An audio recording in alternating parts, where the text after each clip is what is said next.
Hey there, welcome to our second live stream in our e-commerce series that we're doing over the next few months. If you haven't checked out our first video, I think we did it a few weeks ago with Google. We talked about the common pitfalls for e-commerce brands, so I'd encourage you to watch that. I know it's on our blog on Amsive. Today we're talking about audiences and how e-commerce brands can leverage it. So I'm excited about this conversation we're going to have with these three wonderful women in the space. Our partner for this particular event is The Trade Desk. They're a leading programmatic platform in the space. We've been leveraging them for a number of our brands, including our e-commerce brands. And we also have someone in-house who runs a lot of our programmatic buying as well. If you haven't met me, I'm Ruben Quinones, SVP Client Strategy here at Amsive, and just having a little bit of fun, having conversations that I typically would have on the phone with our partners or with clients or with prospects. Figured I would just do this online and share it with you. Feel free to comment or leave questions. We'll keep an eye on that. I believe we're on LinkedIn and maybe on a few platforms, but we'll be keeping an eye on LinkedIn for any questions. So without further ado, I'm going to start introducing some of our guests, and we'll go from there. So our first one, I'll let her in, is Jenny Klamowski. Did I say Yes, that? Yes, you did it really well. Hi, Ruben. So I've happy been to be here. practicing for the last few weeks. Actually, no, I haven't. How are you? So Jenny, what do you do at Trade Desk? And I know you do a lot for us. But Oh, yes. I'm on the business development team here at the Trade Desk and have been with TTD for just shy of 3 years. Yeah. I work alongside independent agency partners like our friends at Amsive and really help build out strategies and activations for a holistic omni-channel approach across the open internet. So, Very cool. So excited to be here with you today and with Lauren and Mary, who we'll introduce here in a bit. Yeah, absolutely. And I did ask 3 weeks ago for a fun fact. Hopefully you remember. Fun fact. Fun fact. I'm actually first generation from immigrated parents from a tiny country in Eastern Europe called Macedonia. Wow. Not a lot of people know that about me. Is that the one in the Bible, or am I just? Yeah, Okay. Macedon. All right. Yeah. All right. Cool. Huh. Yeah, I speak the language too. So I didn't know we were going to be called out one-on-one on the fun facts. Yes, But yes. This is the love it. unscripted. This is only, yeah, this is a live stream. This is what you get. All right. Well, thank you, Jenny. I will now invite Mary to the stage. Mary, also from the trade desk. Mary, what do you do there? Well, I think you're on mute, but you look lovely on mute. Thank you very much. Okay. Awesome. So I've been at the trade desk for over 7 years now. I'm on account management. Jen and I work together. I'm so lucky to work alongside her. And I'm super excited for our discussion today on retail data. I'm part of the subject expert group for retail data at the trade desk. So I've been kind of woven throughout retail conversations for a few years now. Very cool. Fun fact. Fun fact for me, it's kind of similar vein in the family realm.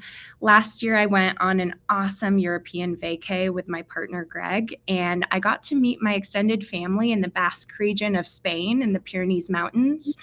And I thought that it would kind of be like a White Lotus season 2 moment where we show up out of the blue and they would be like, who the heck are you? Go away. But they invited us in, they cooked us a meal, and I got to get closer to my identity and my heritage. And it was one of the most special moments in my life. Man, you guys are making me feel. We're getting deep today, so we get ready. Yeah, no, I mean, these are great fun facts. Don't ask me what my fun fact is. That's nothing compared to what you guys do. All right, let me invite Lauren to the stage, and she is from Amsive. Lauren, how long have you, by the way, I love saying your last name, Bobo. Lauren Bobo. What do you do at Amsive? And I believe you've been here for a number of years, too. Yeah. Yeah. I'm the director of digital media here at Amsive. I've been with Amsive for about 5 years. And, you know, doing stuff for clients, doing all their paid marketing. I've kind of had a specialty. I've been in the programmatic space for a decade, but really helping, you know, omni-channel, everything from paid search, paid social, all the emerging social channels, but really kind of living at home in the programmatic space. Very cool. Fun fact. Go with the one that you should go with, Lauren. Don't be humble. Don't be humble. I just completed an Ironman 70.3 about a week and a half ago. Only this week have I been able to walk again, so that's really cool. Man, Ironman. I will never do that in my life. Not on my bucket list either. I said that for a long time, and one of my colleagues, you know, she did one and she made it seem doable. So here I am. And just so I get the order right, it's swimming first, biking second, and then running? Yep. I swam 1.5 miles, biked 56 miles, and then ran a half marathon. Oh, all right. That sounds great. Just a casual Sunday. Just a casual Sunday. My whole Sunday took me just under 8 hours. Oh my gosh. All right. Brutal. All right. Let's get back to white collar stuff here, not the Ironman. So I'll start it off with, let's just dive into it. You know, the subject obviously being deterministic data. I'm just impressed I can say that. You know, I used to mumble those words, deterministic data. Well, first of all, what is that and why is that important? I'll kick it to you, Jenny. Yeah, this is such a common question with all of the buzzwords that exist in our marketplace, and it's only going to continue to get a little bit more confusing. But to take a step back, I know today we're talking to a lot of CPG and e-commerce audience members who are in the audience, but really, as we look at the future when cookies are deprecated and what agencies and brands are doing to proactively prepare for that, we really want to take a step back and actually have deterministic data, which is based on an identifier like an email address or phone number. So in terms of what we're talking about today in the retail landscape, think about the loyalty card that you have on your keychain, I'll age myself, or your app, or the phone number that you type in at the grocery store when you're making a purchase to get a coupon or some of the discounts. All of that purchase behavior it has the ability to be tracked by that retailer. And within the past 3 years, the industry has done major work for advertisers to be able to take advantage of that in their advertising strategies, which we'll really dig deep in our discussion today on. And it's just so exciting because from a holistic approach of of whether you're running connected TV or streaming audio or your display campaign, you have the ability to start to activate some of this data and measure against it, which is the holy grail, right? Of being able to actually attribute your strategy to business outcomes. So really, really incredible piece of the space that we live in today. But in layman's terms, it's really just a piece of data set that isn't modeled, but we know that it's associated to Jenny Klomovsky and my phone number or an email address identifier. Yeah. And, when we say programmatic, right, we think display, but you mentioned connected. So Lauren, what do we use the Trade Desk for? I know we have multiple channels that we work with, but what channels have we been running for some of our clients within the Trade Desk? The Trade Desk opens up almost all of the internet that's not behind those walled gardens, not behind the big players. So it's everything from display, kind of the big one, the one you just mentioned, but also everything from video, native ads, connected television, audio, like Spotify, streaming audio, but then also even digital out of home. So pretty much anything that's not behind those big walled gardens. Yeah. And just to add something, Jenny, you're talking about how great this data is. A couple of really key points about what makes this so different. It's not probabilistic, right? It's not just based on what you're browsing on the internet and us making assumptions about something that you may or may not be interested in based on what you're buying.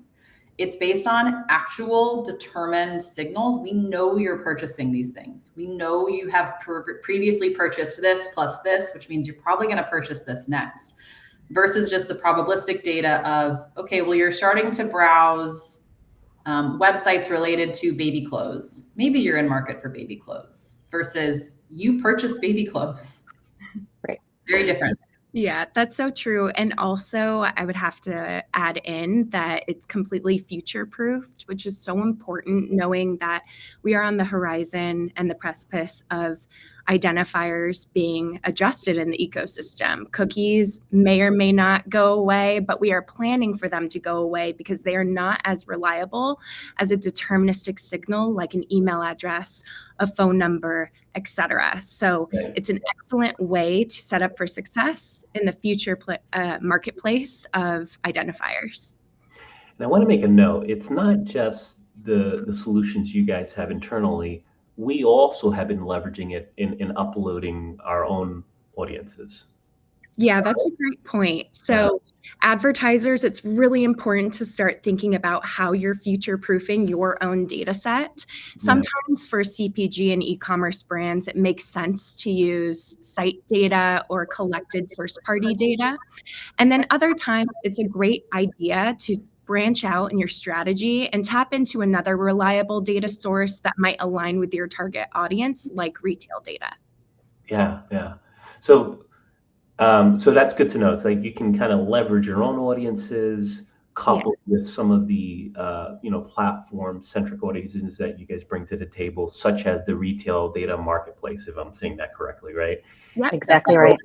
So, and to your point, Ruben, we have the ability to actually take a look at what the overlap looks like. So from Amsive's perspective, if you use your audience science data segment that you've uploaded into the platform, take a look at that loyalty retail data from a specific retailer, and then maybe even utilize a third-party data segment that's available in the DMP. You have the ability to take a look at the Venn diagram of what overlap looks like and actually measure the incrementality of audiences that you have the ability to reach in your strategy, which has come a long, long way in the last few years.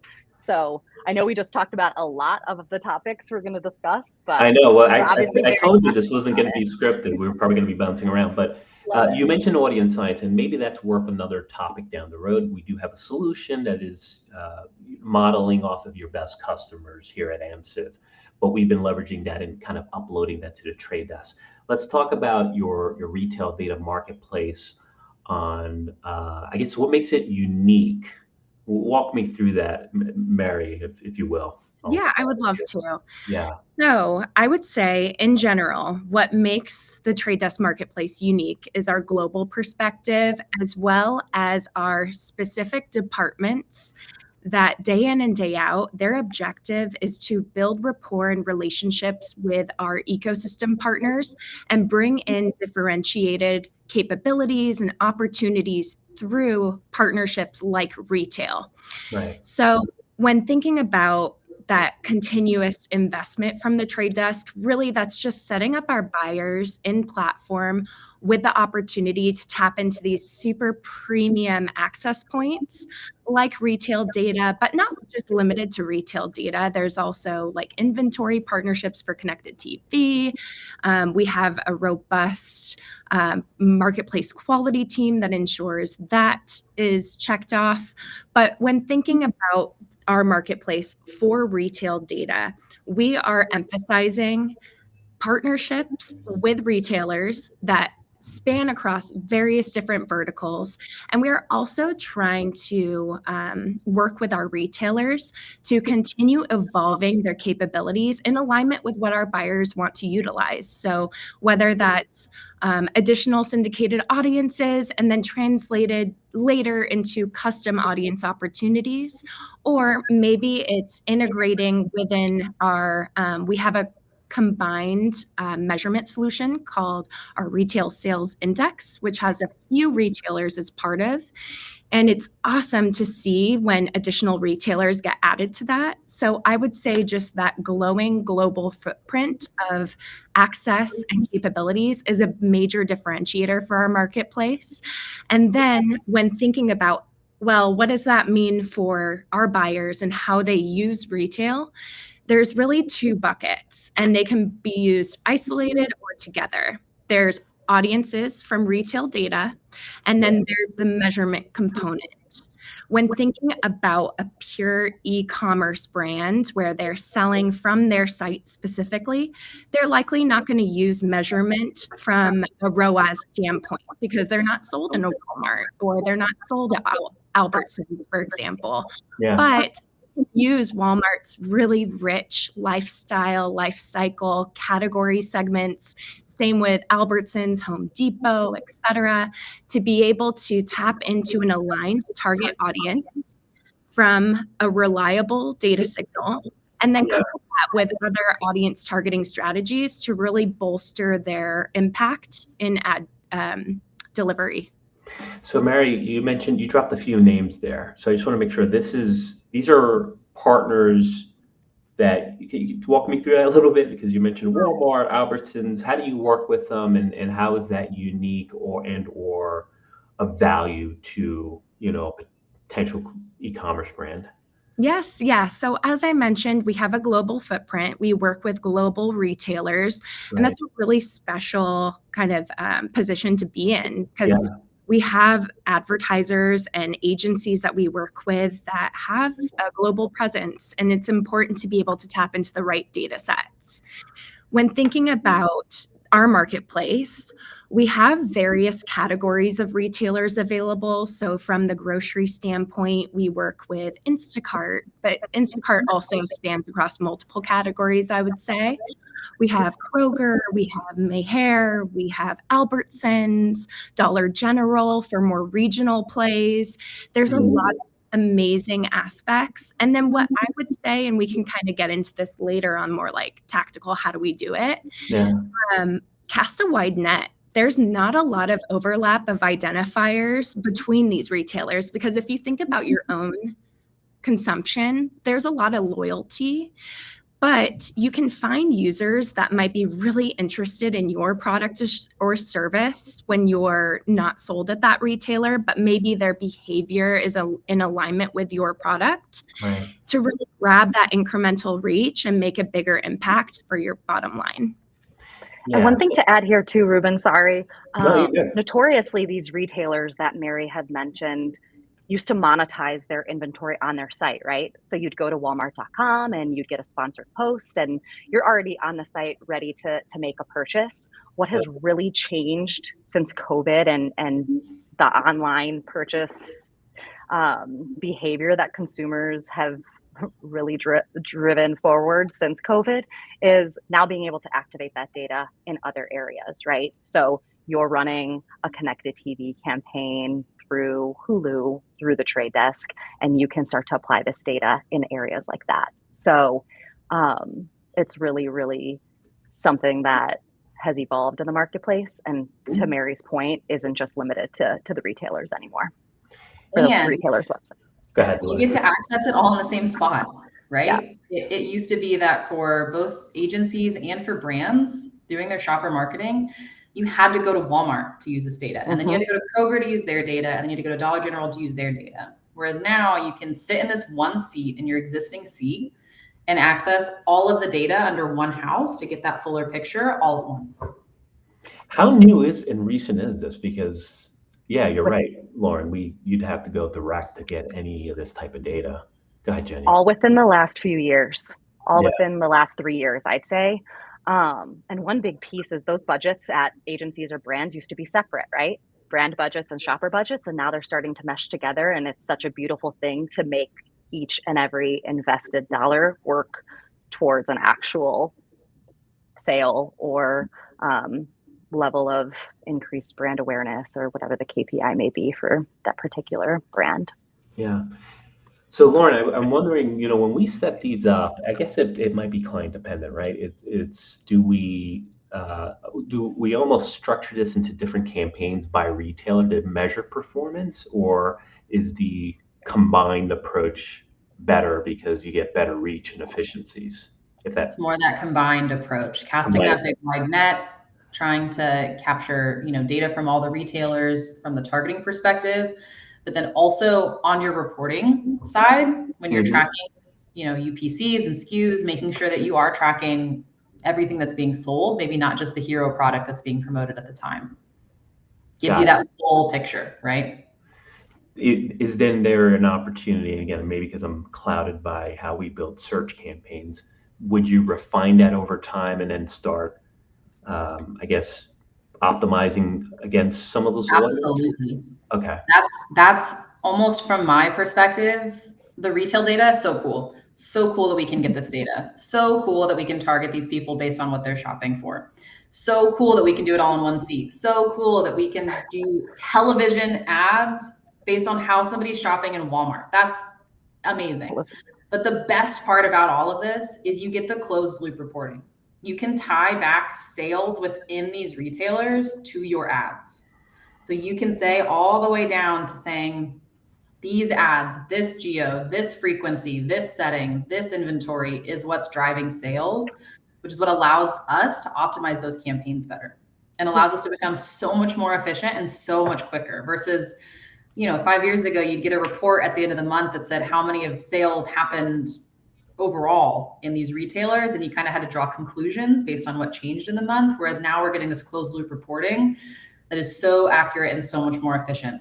Also to note that reporting is mid-flight. It's not at the end. So you're making active optimizations in near real time to drive efficiencies across channels, devices, retailers, or elements of data to better understand what's driving your KPI, whether it's site actions for like a pure e-commerce brand, or if you're sold at a retailer as well, understanding how ROAS is impacted in your various strategies. So that is like a major selling point. And then that frequency control. So as we're talking about casting a wide net, leveraging a lot of different retailers and building a robust strategy, it's great to understand that the frequency control is ever present at the identifier level. So it's so important to know that cross device of a user across their devices, being able to map them through the thread of various retailers and control that in one spot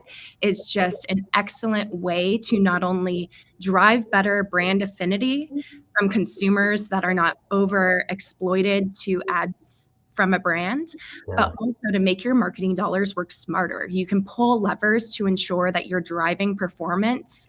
And that is what it's a major differentiator in the space right now, being able to use this rich data set, but also have it be in parity with all of the real-time programmatic goodness of real-time bidding strategies and targeting.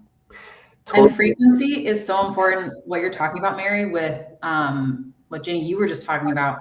we're not viewing it as brand and shopper marketing budgets anymore. And previously it used to be these two separate things, two separate teams, two separate plans, which meant an individual could be getting two separate hits with things, which can really overwhelm somebody, really lead to ad fatigue. Whereas if we're able to kind of control it all from one hub, there's a little bit more control to make sure that we are driving somebody down the funnel. We're controlling how frequently we're communicating to them, and we're not blowing someone up with the same ads, different ads, when maybe they're not even interested. We can optimize towards that. And we love that as a consumer, right? I don't want to see the same ad 17 times. So funny. I can totally pinpoint when they're not using frequency. And I just, especially on Hulu, where ad after ad, sometimes back to back, I'm just like, oh man, whoever's controlling this needs to apply a tighter F cap. We've come a long way. We've come a long way. It was college football season, I feel like. It's like every timeout, I get the exact same ad. I'm like, come on, y'all. Set a frequency cap, please. Yeah. I figured that was an inventory issue because every time I watch Yankee games on the MLB network, I keep getting hit with the same Toyota Spanish ad. I know I have a Spanish last name, but that's not like my first language. So I'm like, who's running those ads? But it's interesting you guys are talking about frequency. And so now I'm kind of connecting the dots in that if you're running this all within the ecosystem, of let's say, Trade Desk, you're managing the messaging and the recall value of those ads. Just curious if you guys happen to know, maybe it's dependent on the campaigns. Is there a best practice for frequency on a weekly basis, or it depends on where they are in their journey? Tell me a little bit about that. Whoever. Mara, I'll let you take this one. Awesome. I will start. Maybe Lauren, you want to hop in from your POV? So when thinking about frequency, there are multiple factors to consider. To your point, what type of strategy are we leveraging? Do we want to retarget them a bit more aggressively? Is this more prospecting and we kind of want to like set the vibe? But I would have to say, when thinking about placing a frequency cap, it's really important to use data points, so actual reporting to inform your frequency optimizations and platform.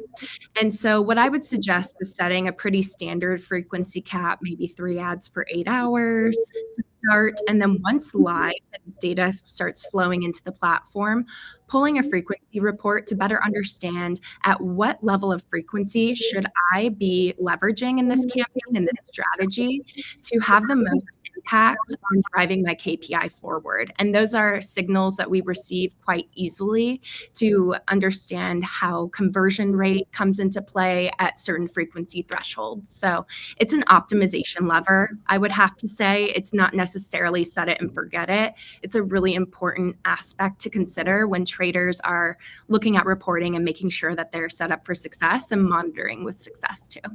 Yeah, that makes interesting.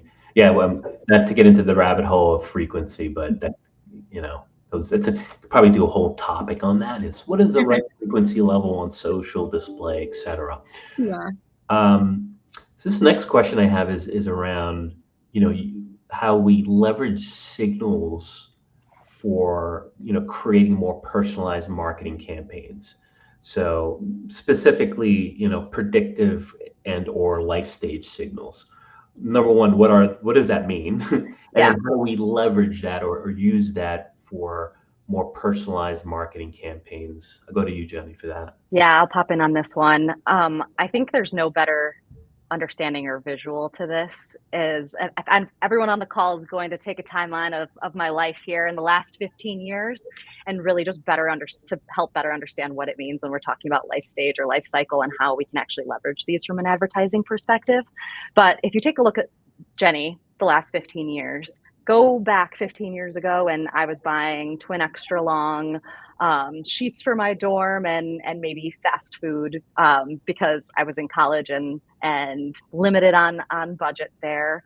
And as you proceed to go through the years, I went through the phase of attending bachelorette parties and weddings and buying gifts within that part of my life. And then COVID happened and I took up baking and at-home workouts and became an aunt and started buying more baby toys and things like that. And then I took a shift and and moved 2,000 miles to San Francisco. And who knew I liked hiking and the outdoors, and really just changed my entire lifestyle, and even bought an eco-friendly car. I share all of these very personal pieces of my life here to share that my life stage completely has changed within the last 15 years. And if you just take a look at the purchased data and behavior that I had, it would bucket me into these certain categories, right? But if you take a look at how sophisticated retailers have become, me purchasing a baby rattle at Albertsons, you have the ability to now delineate the fact that I only made that purchase once versus I buy diapers every single week. So I'm actually not a new mom yet, but I am a proud aunt and will continue to do that and start to really utilize these recency signals for advertisers to be more efficient and effective with the actual data that they're activating, and not just bucketing me in a student or a certain piece of life or stage of life that I currently am in. One also major piece to all of this is everything I shared, you'd be able to say, okay, she's a student because she made these behaviors, or young adult, or outdoor enthusiasts, things like that, that non-endemic or brands that aren't sold in retailers actually can take advantage of. So think about insurance companies who I'd be such a prime customer for, right? I just moved across the country. I just bought a new car. They could start to leverage some of these data signals, and retailers are opening up this data to what we call the non-endemic brands to start to take advantage of as well.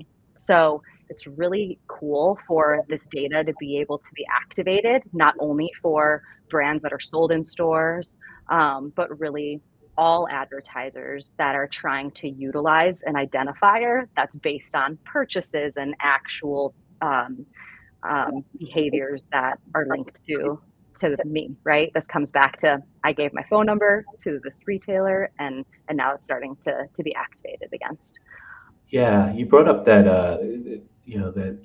that scenario when you bought the baby toy once, right? Yeah. So typically the old style would be retarget the hell out of that person because Exactly. it must be a mom to be, but there's more context to that, right? So it's like other signals that kind of either uh, disqualify or further qualify you as an audience that's in market. Exactly right. If you just looked, oh, I'm so sorry, Lauren, go ahead. Just saying that it's also the difference between the probabilistic data, right? Yep. It's that, a week ago I was shopping for a friend who's about to have a baby. And I was shopping for baby clothes, right? And so I actually ended up buying something in store, but the internet knows now that I've been shopping for baby clothes. So I'm getting all sorts of other baby products, diapers, diaper cream, mother to be stuff, which is not relevant to me. Right. Whereas if it was the shopper data, knowing that I just purchased this once, and I also purchased a card and a gift bag, it's going to know that I'm not actually the new mom. So it's such a different shift that makes it so much more accurate and so much more efficient with our media dollars. Interesting. Yeah. Because that's important, right? You're otherwise that's like inefficient spend, based Absolutely. on like more recent behavior. Right. It's when that's the data that's available, where there's a lot of waste out there. We try to limit it as much as possible, but a lot of times we're having to make assumptions about people based on the data that is available. And when there's better data available, we have to jump on it. Yeah. I'm curious, again, not necessarily related to today's topic, or maybe it is. Who have you seen done a good job of leveraging either display or programmatic? Can you mention some brands? I know we were talking about Chewy before this call. I'm curious if you feel like they also do a good job, but do some brands come to mind as far as like they are using the signals correctly, or they're really leveraging contextual, predictive, or life stage signals?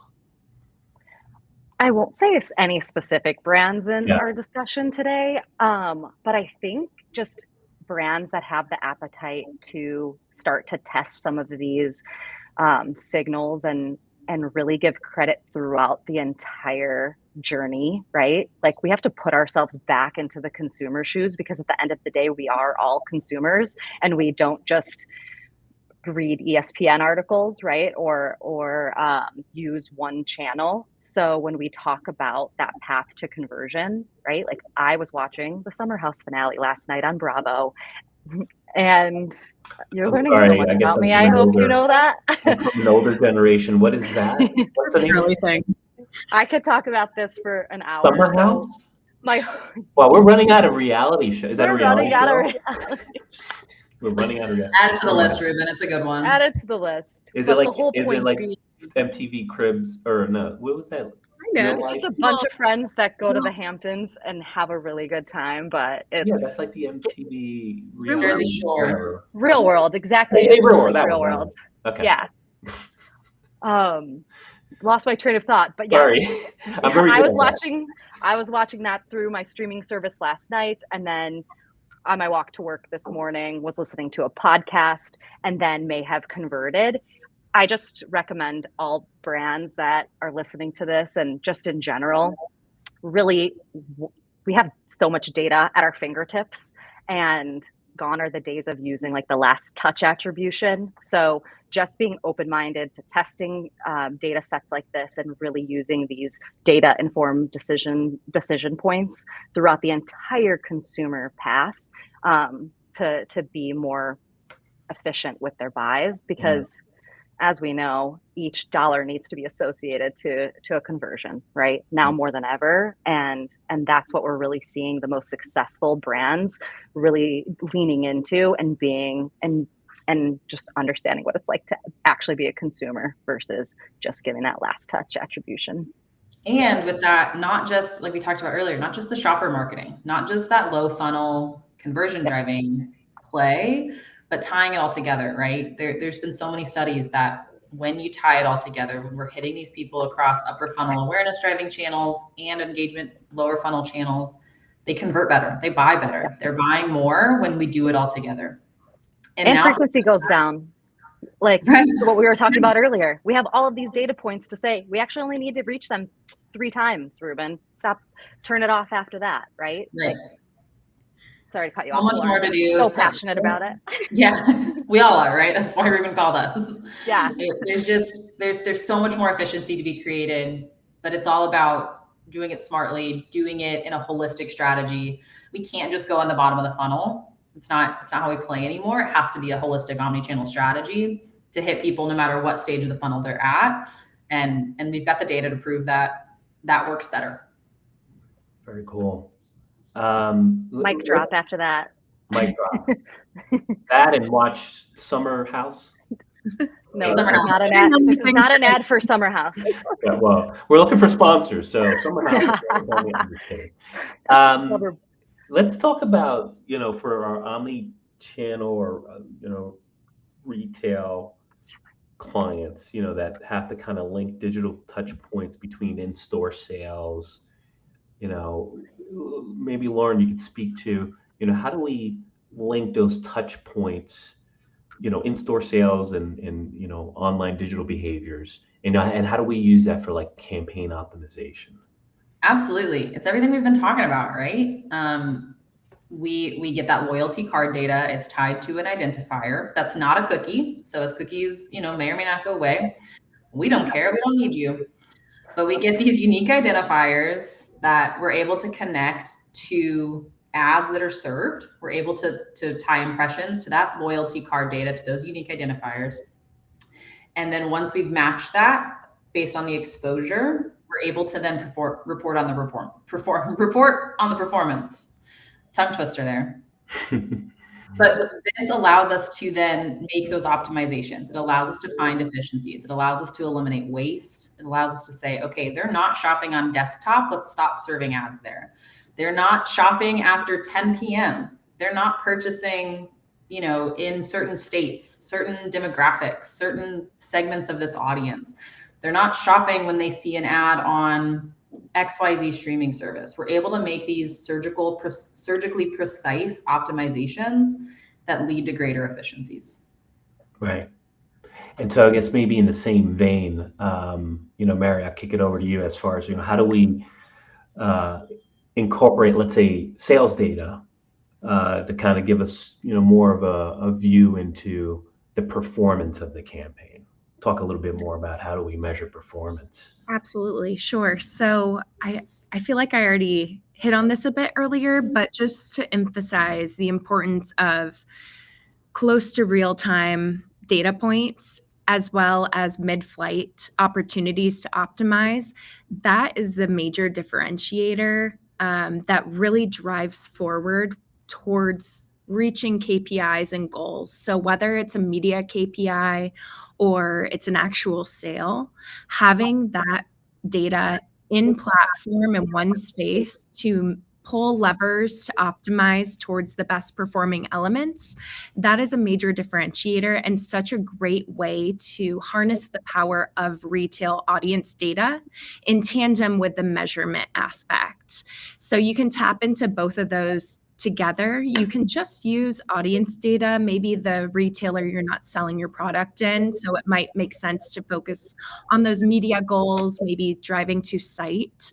But ultimately, having the power mid-flight to make those real-time optimizations is what sets this opportunity apart from historical retailer data aspects, I would say. Right. Lauren, you have anything else to add to that, or? No, Mary nailed that one. Yeah, you no, you're good. So I think with that, what steps, I guess, can an e-commerce brand take to activate against these audiences, right? So I don't know if that's a tactical way to answer, or how does a brand or e-commerce brand engage with a solution like this? Yeah, absolutely. So when thinking about best practices or how to tap into retail data, first and foremost, it's not as daunting as it might sound. It's just like any other aspect of the ecosystem where you're tapping into a partnership. So through the trade desk, we make it really easy and turnkey. Essentially, someone like me on account management would be your liaison to ensure that your brand can be approved by the retailer. And I would also love to consult and provide recommendations on what retailer data to utilize. Does measurement make sense? And how do we think about supporting that overarching targeting objective to really drive performance and make an impact? So there's that consultancy aspect that we do the heavy lifting for, and it's really quite fun. And then we think about, where does retail data nestle itself in your strategizing? So retail data is one piece of a holistic audience targeting strategy. If you're a brand that's sitting on really robust and valuable first-party data, it's important to prioritize that data set. But if you're not a brand that has access to collecting first-party data, then retail data can be an awesome substitute. As we mentioned earlier, retail data combined with other data signals like first-party data or third-party data providers and those behavioral elements, that can really refine your targeting strategy. So maybe you're thinking, okay, well, Albertsons data or maybe Home Depot data, that doesn't really align with my brand, but I'm trying to target people that are either new moms or moving, and it's just like not connecting for you from like thinking about strategy and how these data elements would fit in. I would say branch out and think creatively. You can combine retail data elements with other elements to, as I mentioned, further refine that target. And then that allows you to take advantage of that future-proof deterministic data set and reinforce your targeting strategy just to be more creative as well as likely incremental to your other targeting aspects. Yeah. And then overall, I guess, Amsive as an agency, is there any unique benefits to working with Amsive and you guys, or, right? Other than that, we'll handle it all for you, right? We're really good at this. So there's so much efficiency and learning and scale from doing it for so many years that we've got the best practices nailed down. But definitely agreeing with everything Mary's saying of let the data speak to us, let it fill in the gaps, use a more holistic strategy. Those are kind of the big key players there. Yeah, and when in doubt, tap us in and we can provide recommendations. We can have a thoughtful conversation of what makes sense based on our experience.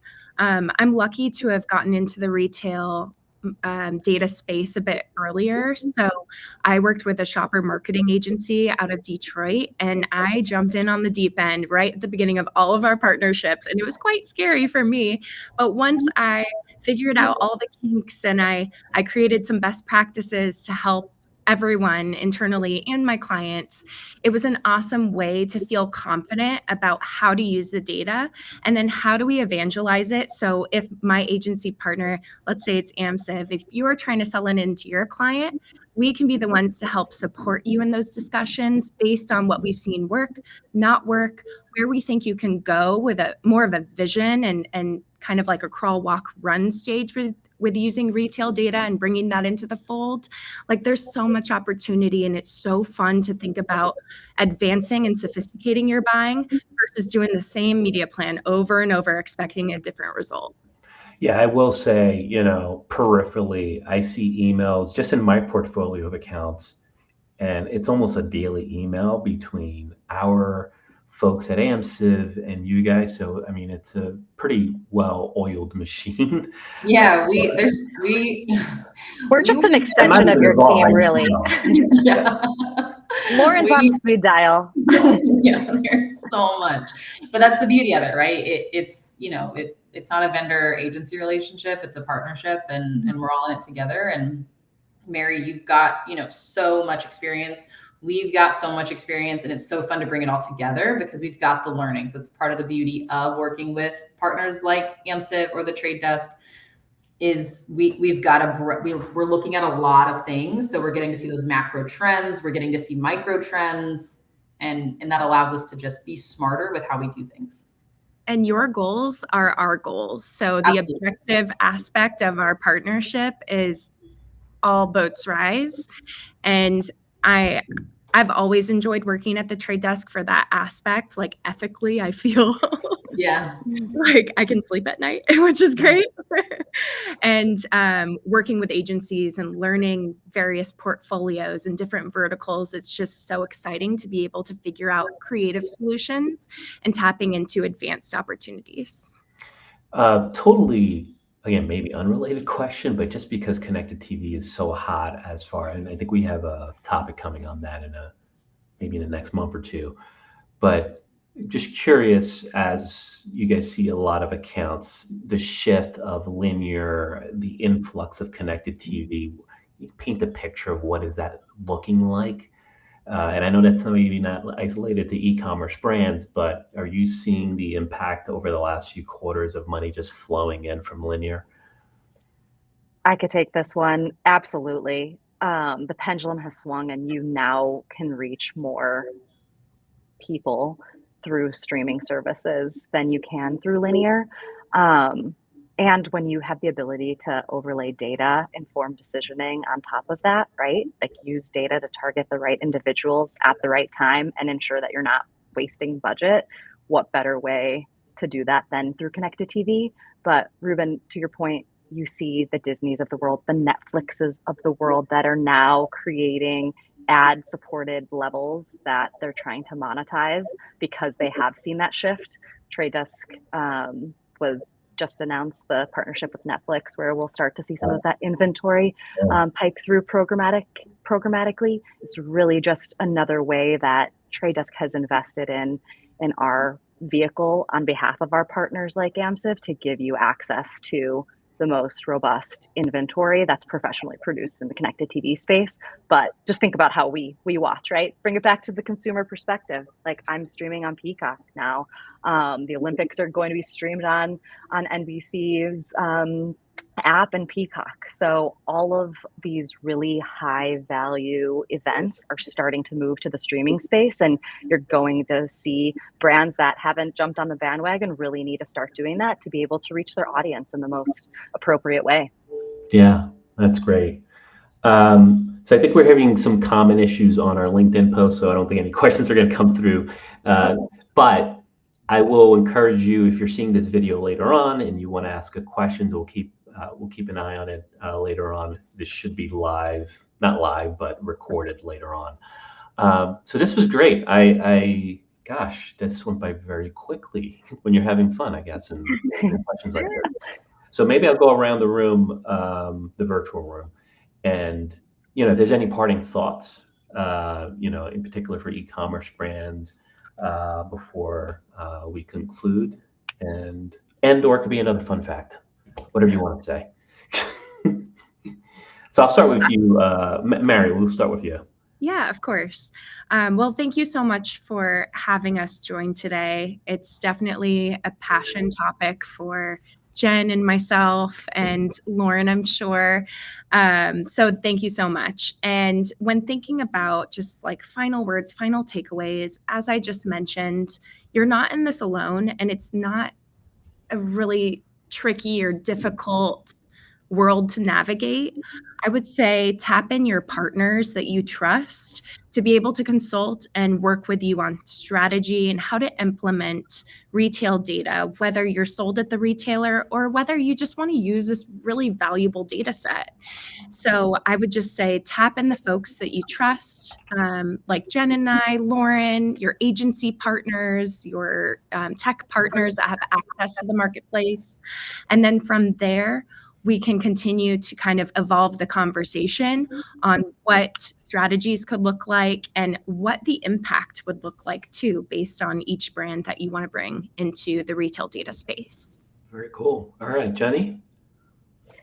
I'd say don't be afraid to think outside of the box, right? When we talk about this type of data, we of course talk about the use cases for brands that are sold in retailers, but for the non-endemic brands that aren't and can take advantage of the lifestyle segments, let's have a conversation.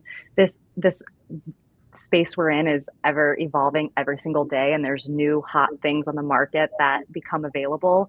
We're all learning this together, so let's create a safe space as partners to really help not only educate ourselves in environments like this, Ruben, but our brands as well. Very cool. And last but not least, Lauren. I was very afraid that Mary or Jenny, you guys were going to steal my thought, and it didn't happen. So I'm blown away right now.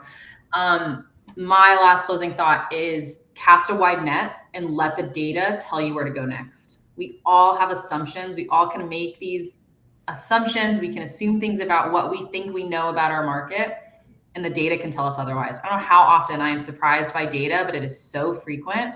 So let the data tell you where to go next. Let the data tell you what's working and what's not working. Very cool. Well, I want to thank the three of you for a great conversation. Hopefully, maybe we can do it again in a few months. We'd love that. Thank you so much for having us. Yeah, we appreciate the relationship. Appreciate sharing some details about the retail data marketplace. And I guess I'll let you go now. This makes me feel powerful when I can do this. Watch. Boom, boom, boom. So I want you to join us in a few weeks. We're going to have our next installment in the e-commerce series and this one's going to be very cool. Optimizing the checkout process. We're going to have our partner BigCommerce actually walk us through that, and really looking forward to that, because we're going to get into tactically how you can optimize that process or that checkout process for higher conversion rates. So really excited about that event, and feel free to leave any comments on LinkedIn, reach out to us with any feedback on any topics that you want to hear about. But again, and then over the next few months, all e-commerce, all topics related to e-commerce brands and how you can convert better and make an impact with your e-commerce revenue. So with that said, I appreciate you tuning in again. And again, if you haven't seen our prior video, you can go on amsive.com or go to the events tab on LinkedIn to look for prior videos. So I want to wish you a great weekend or a great day or a great evening whenever you're watching this. And take care. I'll see you next time.